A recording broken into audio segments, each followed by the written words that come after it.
Thanks for joining us tonight.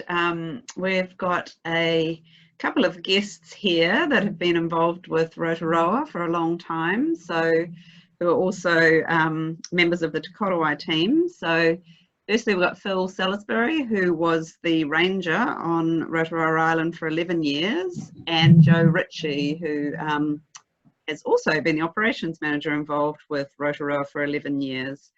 So how this is going to work is I'm going to ask them a series of questions, and they're going to answer to give you some perspective on the work that's been done on Rotoroa over the years, and also maybe some learnings that we can have for Waiheke.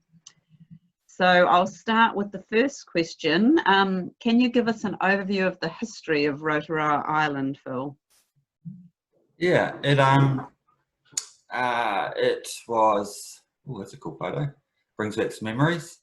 Yeah, it's obviously it was owned by Ngāti Pawa in Ngaitai, and back in the day, a sea captain legally bought it, and it passed on to the hands of the Ruth family, and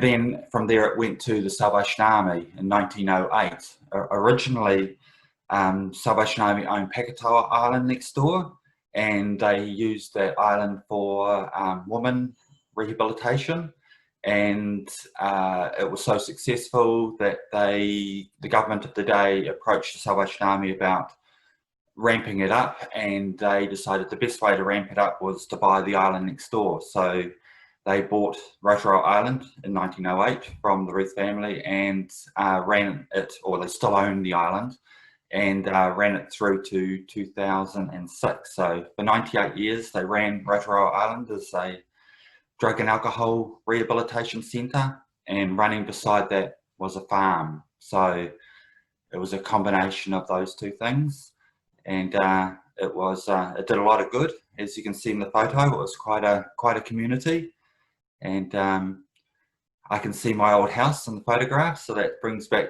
a lot of memories. And so you can see the big building in the middle of the photo. That was the original accommodation for the men, because it was men only from the beginning in 1908 right through to 1988 when they introduced ladies. And yeah, it was very, you could say, was it successful? It was, the idea was that you would take alcoholics away from temptation by putting them on an island where there was alcohol. Part of the contract of working on the island in those days was that you weren't allowed alcohol. You weren't even allowed methylated spirits or anything like that. So the idea was abstinence and hard work got them saved. So it worked in some cases, and in a lot of cases they were recidivist alcoholics, and didn't happen. So had its ups and downs. Right. And how long have you personally been involved with the island, Phil? I moved down to Rotoroa Island in 1974 when I was 8, and you can see the big block in the middle, and at the far end of that, just by the hillside there, is a white house with a dark roof, and that was our house, and that was the housemaster's house. So my dad was the housemaster, and he made sure all the men were met off the island boat and were taken up to the hospital block where they were treated and stabilised, got their meds sorted, and then went into the main building there. And he also made sure that they got out of bed in the mornings and got to work.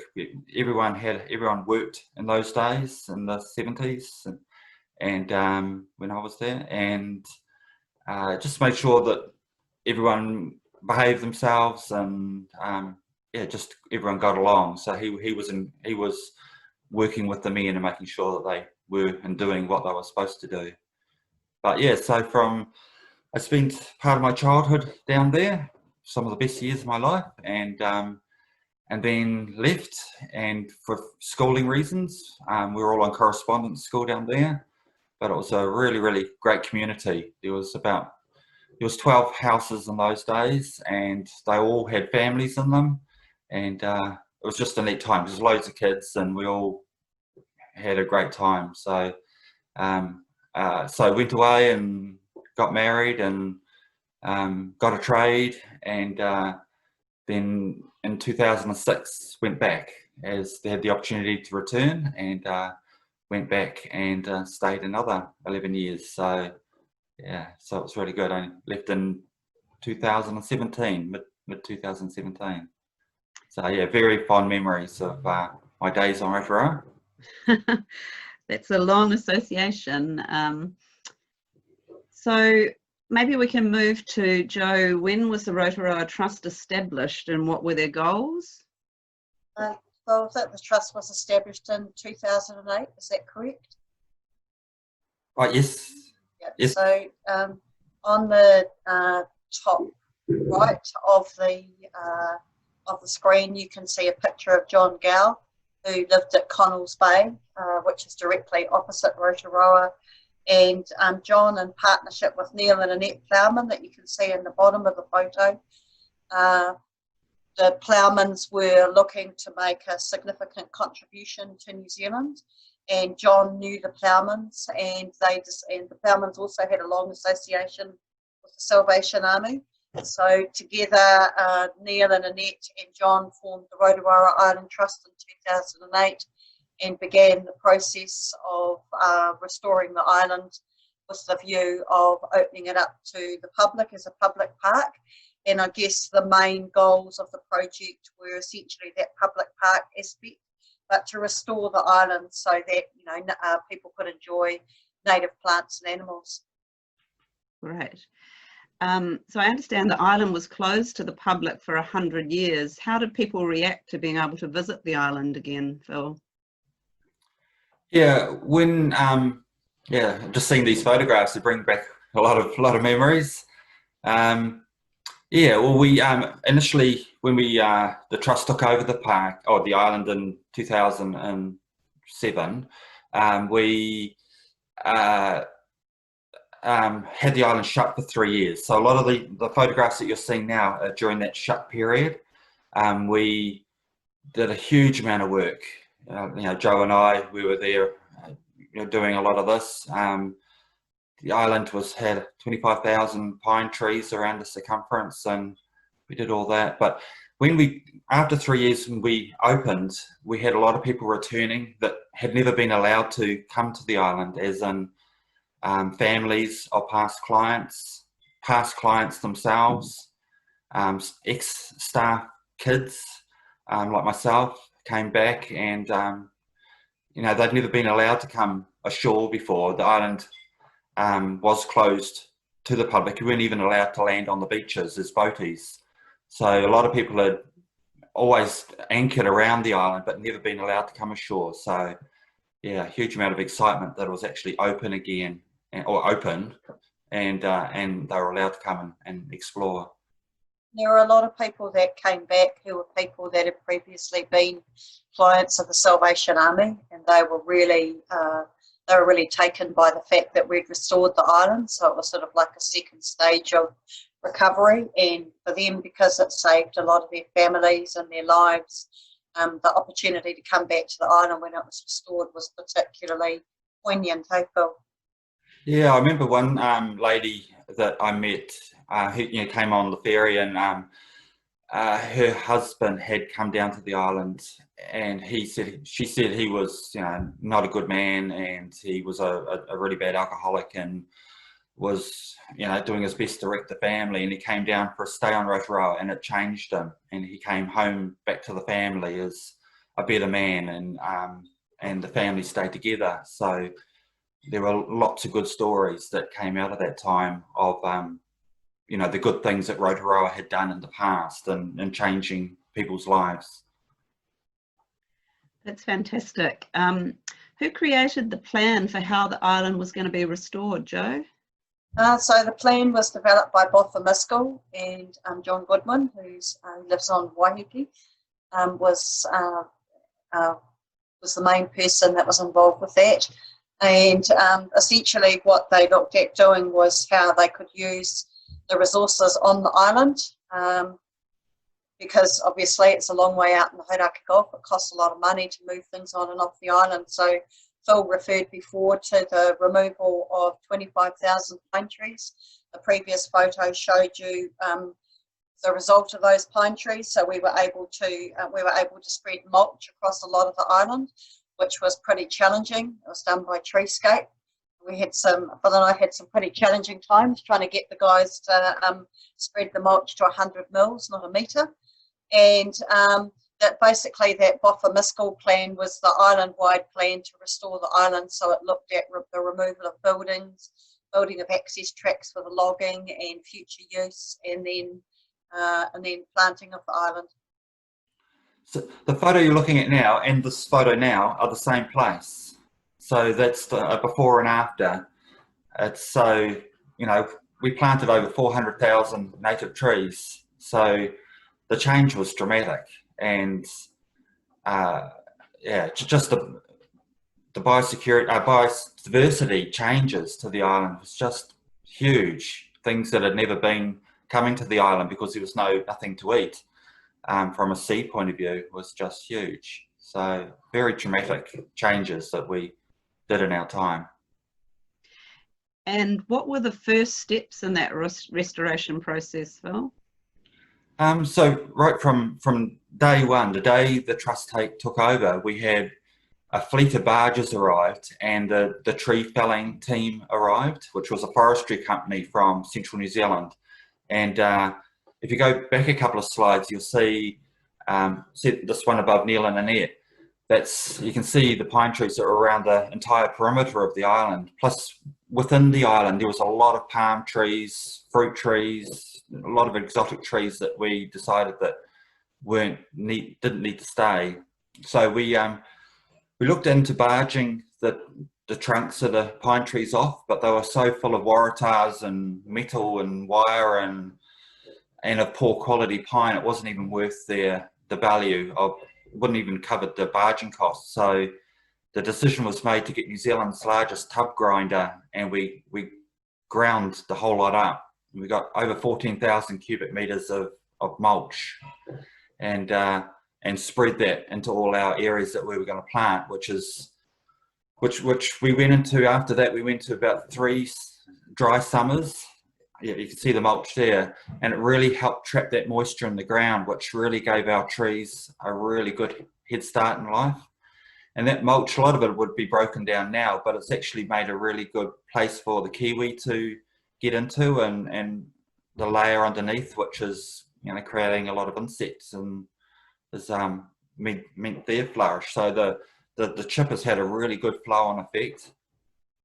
But yeah, we got into the felling of the trees, and because mainly they're on the steep cliff edges, we knew we only had about 6 years before the root mass of those trees started rotting away totally, and we would start getting slipping on the hills. So we planted immediately. So we followed the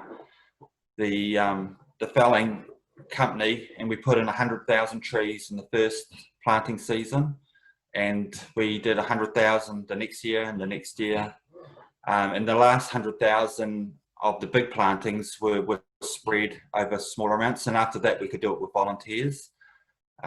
So yeah, really dramatic. So then we started on once the tree side of it was sort of under control, we started on the buildings. There was 12 houses, and that the original photograph that you showed of the buildings on the island, yeah, this one here, a lot of those buildings were still there. The big building you see in the middle got burnt down in 1973. One of the clients, unfortunately, smoking in bed, burnt the building down, which was very dramatic at the time because they had all these men living there that had to go somewhere. So they had them sleeping wherever. Some had to go off. We just couldn't house. Well, I wasn't there. It was the year before I moved down there, but they kept as many men there as possible, but a lot had to come off. And then they, on that same site where that big building is, the new buildings went in, which I helped pull down at the end. So yes, some of these buildings we've retained. There's the original jail. You can see in the middle of that photograph below the photo, the chapel's still there. The house on the top of the hill, we moved that one. We didn't want any houses up on the ridge line, so we moved that one down. The tea house is still there. We've built quite a few new buildings. The new visitor centre is off on the left-hand side of the photo. And our new workshop compound that we had built is in where you can see the garaging down the bottom right. Just, oh, you can see the shearing shed.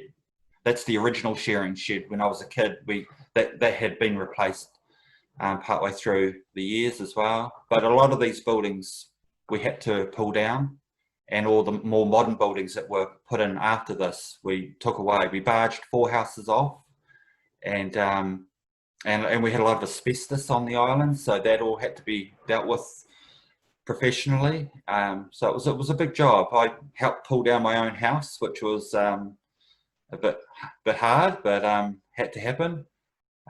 So we worked through all that process of getting rid of all the buildings that weren't required, restoring the houses. We kept 7 houses. We restored all those.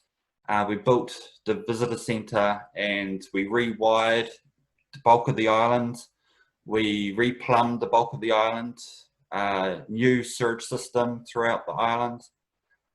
So we worked on the whole infrastructure of the island. It was very much kind of had a community feel in the beginning, and we kind of changed that to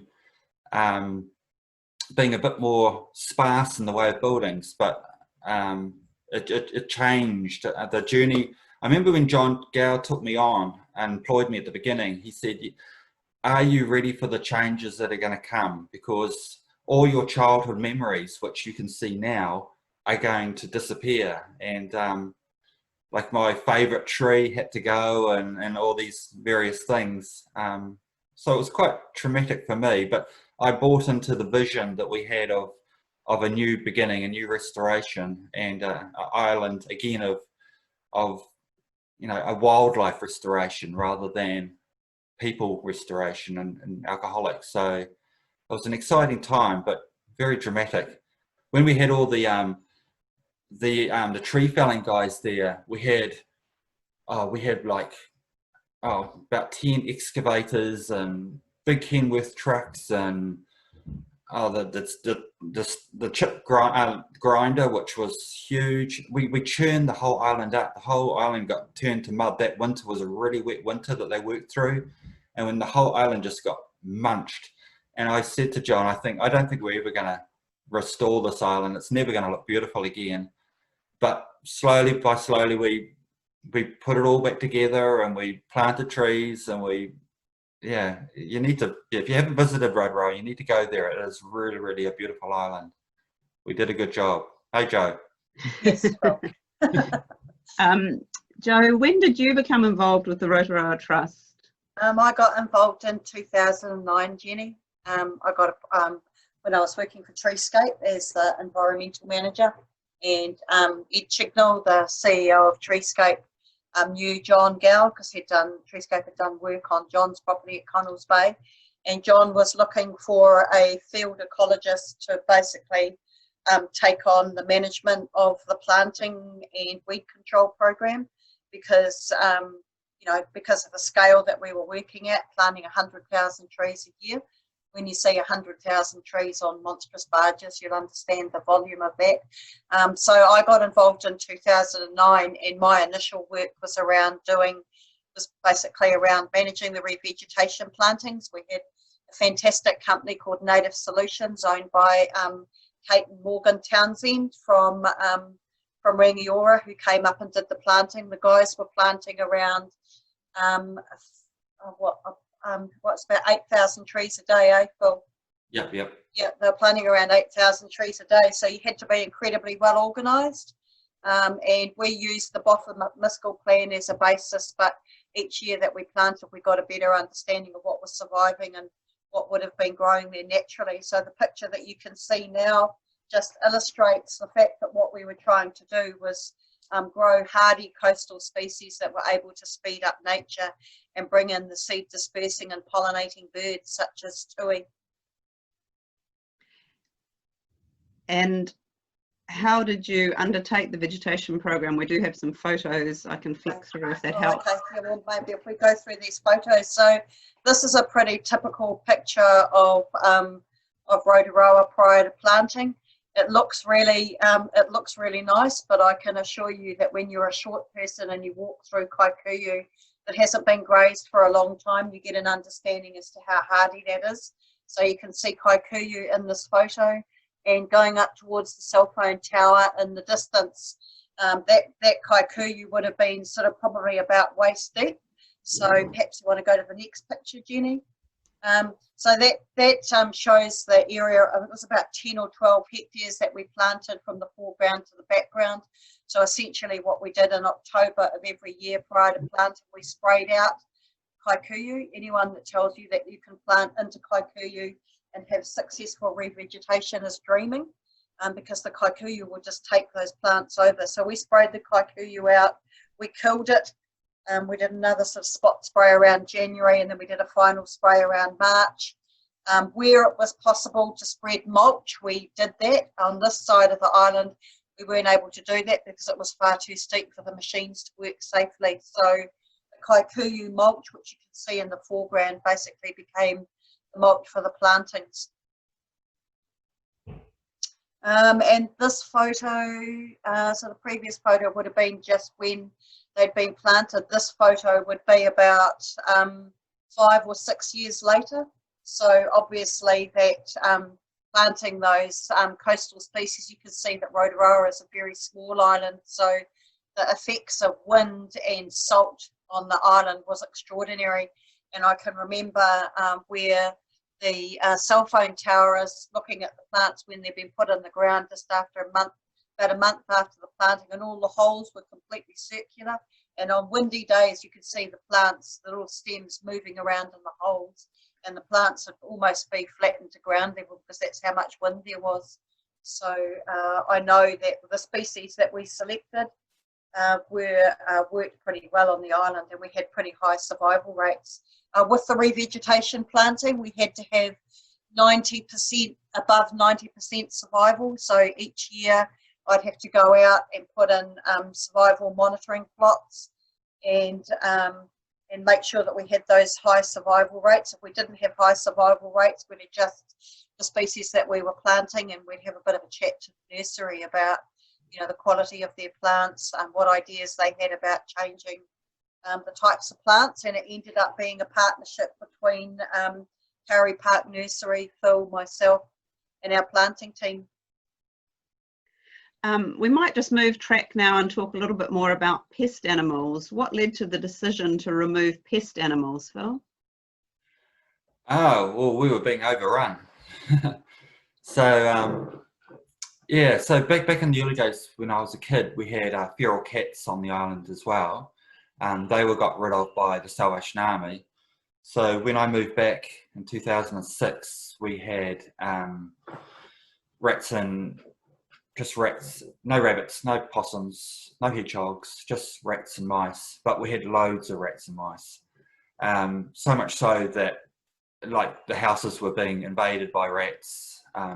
Not a lot of food source on the island, so they were mainly trying to eat from us, but they were damaging a lot of our equipment and houses and whatever. So yeah, it was, yeah, and then the mice, yeah, a lot of mice as well. I remember being in the workshop working away, and something would catch your corner of your eye, and there'd be just mice running around under the workbenches and around the place. They were so many, they were quite brazen.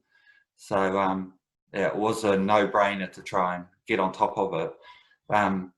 Working with Joe, we decided to take on the rats first, you know, do the easiest first, I guess. So we divided the island to 50 square metre grid, and initially, the Salvation Army had done a little bit of rat control, but nothing really.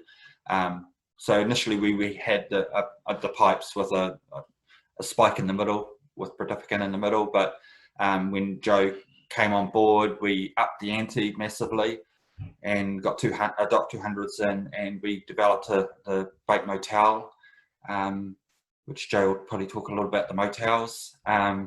and we blanketed the island, and we, you know, with the tracking cards, putting them out, doing regular, you know, very regular runs, just getting snapshots of what we had, and as the numbers decreased, right down to very low numbers, just keep hammering. You know, it was just, man, you know, just doing it a lot. And we also did Ruthie Island, which is the island next between Rotoroa and Pakatoa, and then we did Frenchman's Cap, which is towards Waiheke.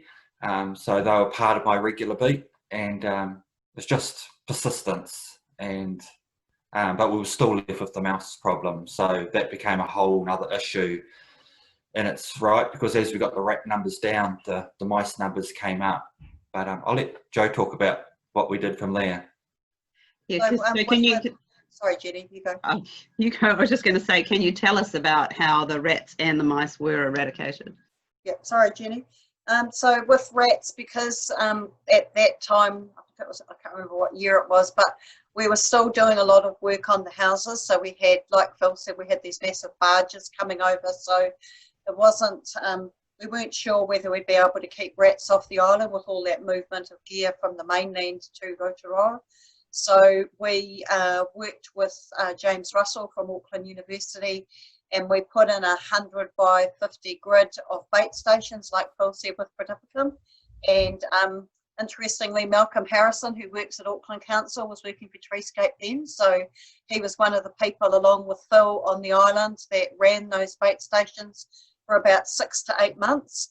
And you'll see in this little picture here, we talk about creating a wonderful warm nursery. So if you can imagine the big mulch piles that were almost as tall as the island, and even when we spread them, the planters were finding massive nests of rats in the mulch. So we actually created an even better environment for the rats. And it was pretty surprising that we got rid of the rats in 6 to 8 months, Phil, which was pretty significant. And then what happened, Jenny, is that because we created that pretty amazing environment for rats, you know, it was an amazing environment for rodents generally. So we then had an issue with mice. And I think one of those pictures that you had just before had a picture of little holes in the ground with racetracks. We didn't take that little picture off to the left. The big picture, incidentally, is not rats on Rotoroa. It's just a picture of what big numbers of rats look like. So that little hole in the ground was down at Mai Bay, and that's mouse racetracks with a mouse hole in the ground.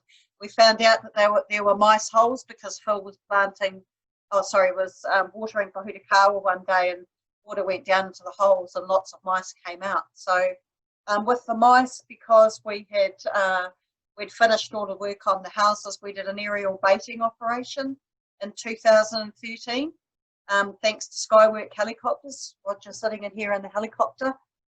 One of the advantages of aerial baiting is that you get to sit in the machine and have beautiful views like this.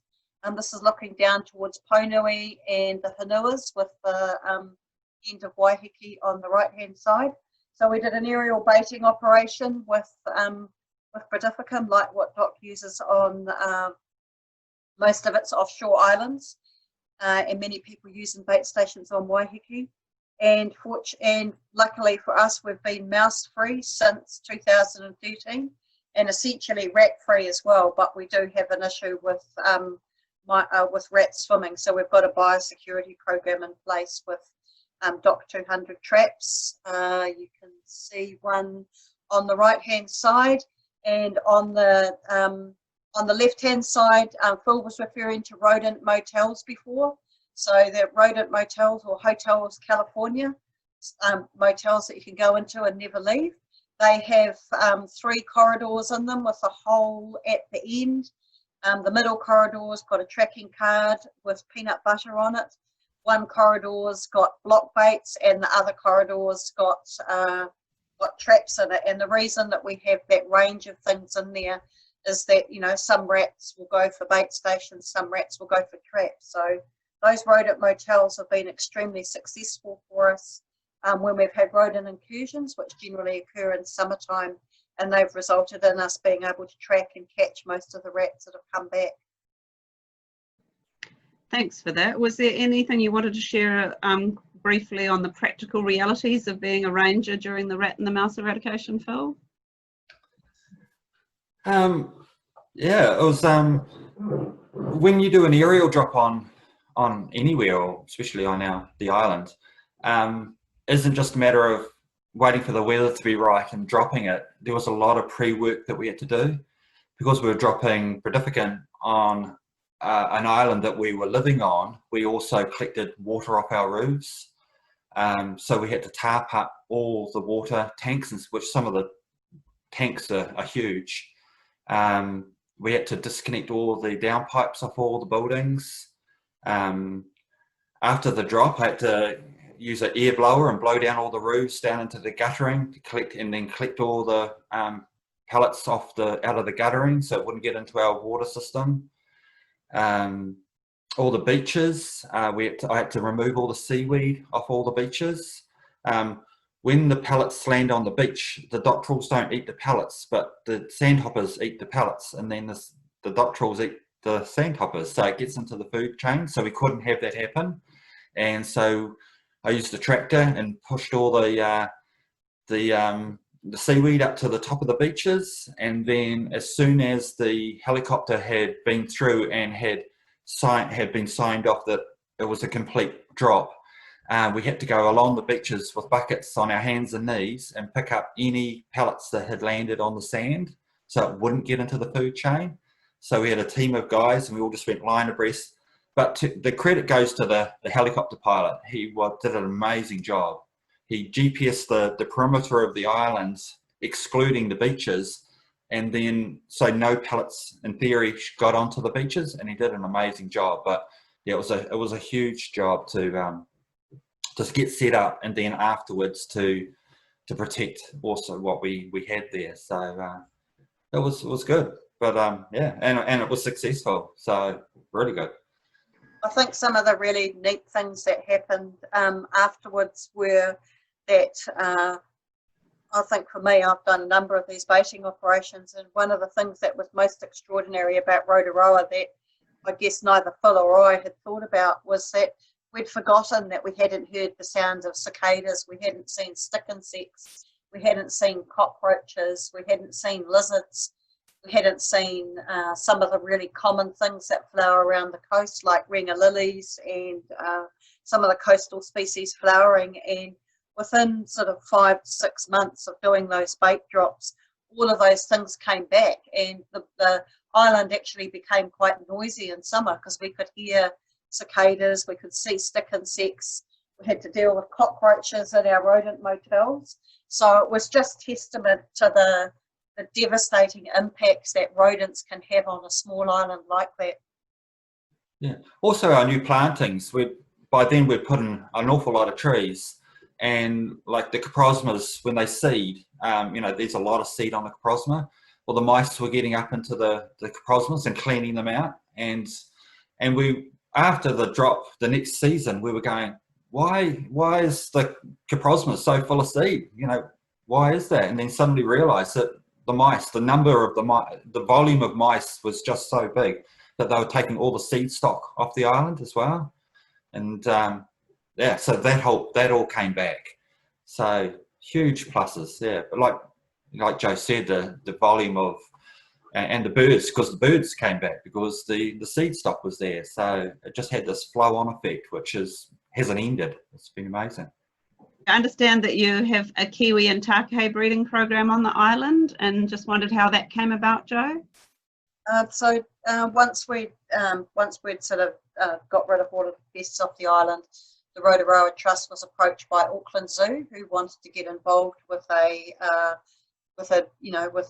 restoration program on an island. So we partnered with Auckland Zoo, and we were really fortunate that they had lots of good contacts around the country, and they they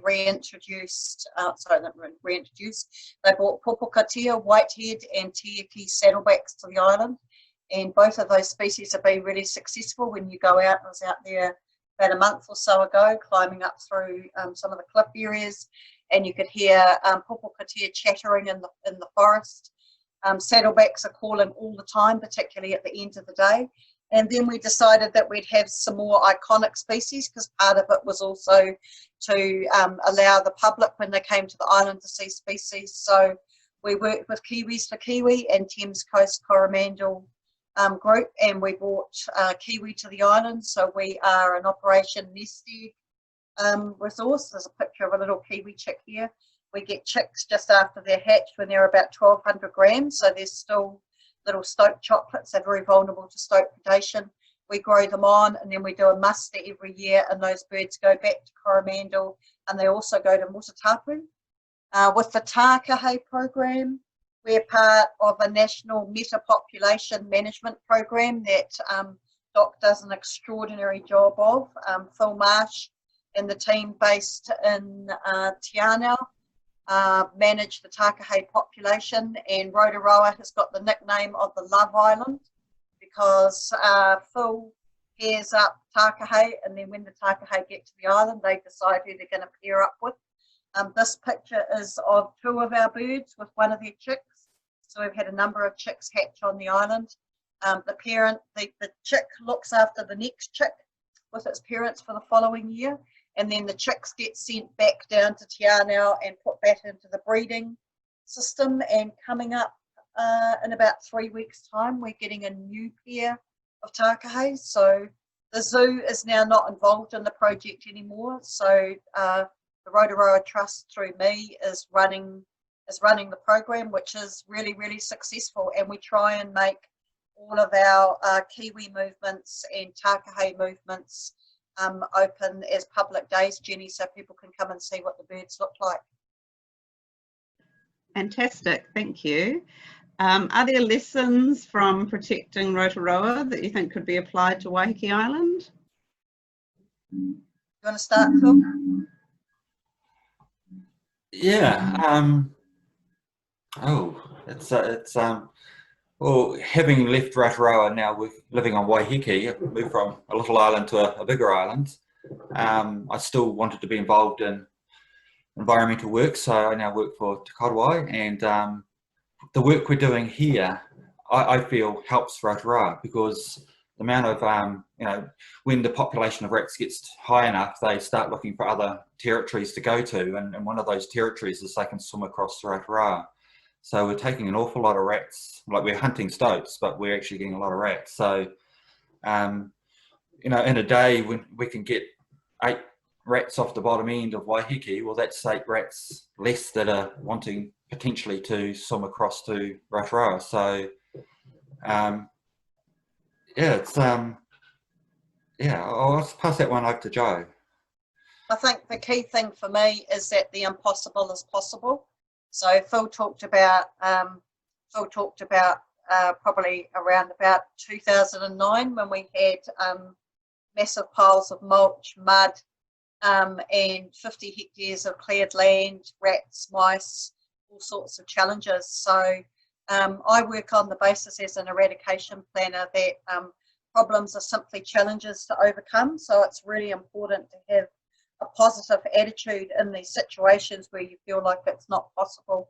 Rotoroa taught me that that we can, as long as we've got a really good team and people with a positive attitude, we can achieve anything. I think the other thing that it taught me is how resilient nature is, and when you do things like this, nature comes back really quickly. So the lesson for Waiheke that I know we've been promoting through Te Kotowai is let the natural environment come back, and you'll be surprised about what it does. Do your translocations a bit later on in the project, because some of the natural things that come back, you won't even know that they're there. Things like lizards, some of the bird species that will naturally repopulate, like grey-faced petrels and things like that, will explode in numbers because you take all of the things that are threatening them away. And I think the final message from me, Jenny, is that it's all about people. So that he tangata, is that nothing on Rotoroa would have been achieved without the team of people that we had doing the project with us. So for me, I think the greatest lesson for Te Kotowai, as is exemplified through all the community work that people do in conservation on the island, is that if everyone's working together, we can achieve the impossible. Thanks, Joe. And I guess just to finish up, was there anything else that either of you wanted to share on what it was like living on the island once it was pest-free, and potentially what we could expect at some point in the future on Waiheke? Yeah, I'll just from what we started with a very rundown rehabilitation centre and farm to what it is now. It's been quite a journey, and a really interesting, cool journey.